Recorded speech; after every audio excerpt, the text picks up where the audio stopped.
Hi, I'm Jesse Haller, product developer for Orvis. One of the most important parts of European nymphing technique is getting your flies to the strike zone. There are three main ways to get your flies to the strike zone. One is your fly weight, the other tippet diameter, and the third is how your flies enter the water.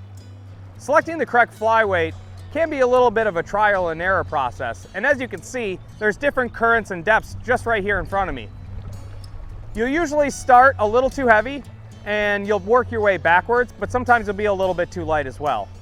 It's very useful to have several different weights of patterns and sizes in your fly box. That'll help you adjust your weight for each specific fishing scenario you find yourself in.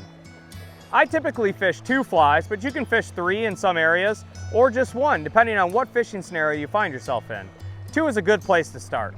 I usually put my heaviest fly on the point, which is the furthest away from my fly rod, and then I put a second fly, usually slightly lighter, about 20 inches up the leader. Some people may choose to add split shot to their leader. I personally don't, but it is a useful way to just add a little bit more weight. Typically, I connect that slightly between your 2 flies if needed. Often overlooked is tippet diameter when trying to get your flies to the bottom. A 4x piece of tippet will sink much slower than a 6x piece of tippet. I often recommend people who are just getting started use 4 or 5x just to get comfortable with the technique. One way to aid your sink rate is to adjust how you're casting. If you can add just a little bit of slack in your cast, it'll help your flies sink faster.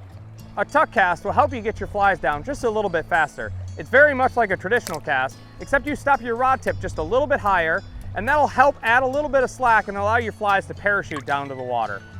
When finding the right amount of weight, you'll notice that as your flies get down to the bottom, occasionally they'll tick just slightly along the bottom. This will resonate through your siding material. If you're too light, your flies will swoosh out down below your rod tip, and if you're too heavy, you'll get snagged more often.